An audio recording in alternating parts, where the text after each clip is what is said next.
ರಾಜ್ಯ ಸರ್ಕಾರದ 5 ಗ್ಯಾರಂಟಿ ಯೋಜನೆಗಳಲ್ಲಿ ಒಂದಾದ ಮತ್ತು ಮೇಲುಗೈ ಪಡೆದುಕೊಂಡ ಮನೆ ಯಜಮಾನಿಗೆ ಗೃಹಲಕ್ಷ್ಮಿ ಯೋಜನೆಯ ಹಣ ಜಿಲ್ಲೆಯ ತಾಲೂಕುಗಳ ಫಲಾನುಭವಿಗಳ ಒಟ್ಟು ಸಂಖ್ಯೆ 6,40,428ಕ್ಕೆ ಏರಿದೆ.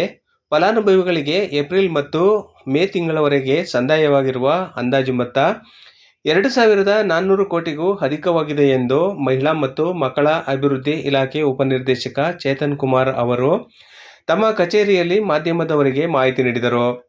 ಸರ್ಕಾರದ ಈ ಯೋಜನೆಯ ಹಣವನ್ನು ಸಾಕಷ್ಟು ಬಡ ಕುಟುಂಬಗಳ ಮಕ್ಕಳ ವಿದ್ಯಾಭ್ಯಾಸ, ಶಾಲೆಯ ಶುಲ್ಕ, ವಸ್ತ್ರ, ಪಠ್ಯಪುಸ್ತಕ, ಇನ್ನಿತರೆ ಮನೆಯಲ್ಲಿನ ಹಿರಿಯ ವಯೋವೃದ್ಧರ ವೈದ್ಯಕೀಯ ವೆಚ್ಚ, ಬಡ ಕುಟುಂಬಗಳ ದಿನನಿತ್ಯದ ವೆಚ್ಚ ನಿರ್ವಹಣೆಗೆ ಈ ಯೋಜನೆಯ ಹಣವನ್ನು ಗೃಹಿಣಿಯರು ಬಳಸಿ ಯೋಜನೆಗೆ ಹೆಚ್ಚು ಮಹತ್ವ ಬಂದಿದೆ ಎಂದು ತಮ್ಮ ಕಚೇರಿಯಲ್ಲಿ ಅವರು ಮಾತನಾಡಿದರು.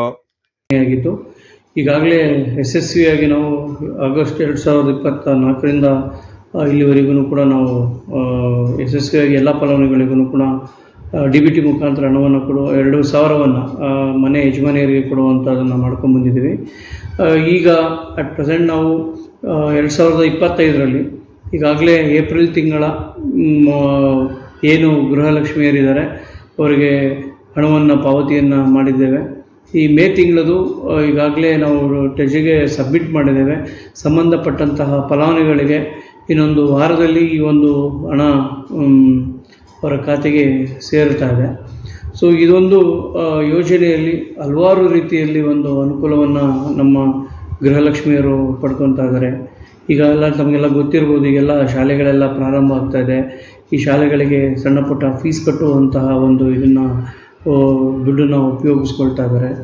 ಜೊತೆಗೆ ಮಕ್ಕಳುಗಳಿಗೆ ಪುಸ್ತಕ ಮತ್ತು ಬ್ಯಾಗು ಅಥವಾ ಇನ್ನಿತರೆ ಮಕ್ಕಳುಗಳ ಒಂದು ವಿದ್ಯಾಭ್ಯಾಸಕ್ಕಾಗಿ ಕೊಡುವಂಥ ಈ ಅನುದಾನವನ್ನು ಉಪಯೋಗಿಸ್ಕೊತಾ ಇದ್ದಾರೆ.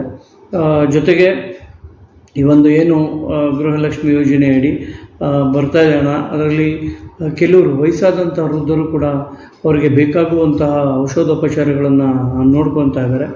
ಈ ಯೋಜನೆಯ ಒಂದು ಮುಖ್ಯ ಉದ್ದೇಶನೂ ಕೂಡ ಅದೇ ಆಗಿತ್ತು.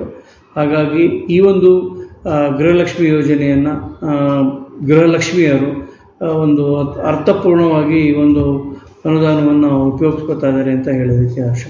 ಎಷ್ಟು ಜನ ಫಲಾನುಭವಿಗಳಿವೆ ಸರ್? ನಮ್ಮಲ್ಲಿ ಈಗಾಗಲೇ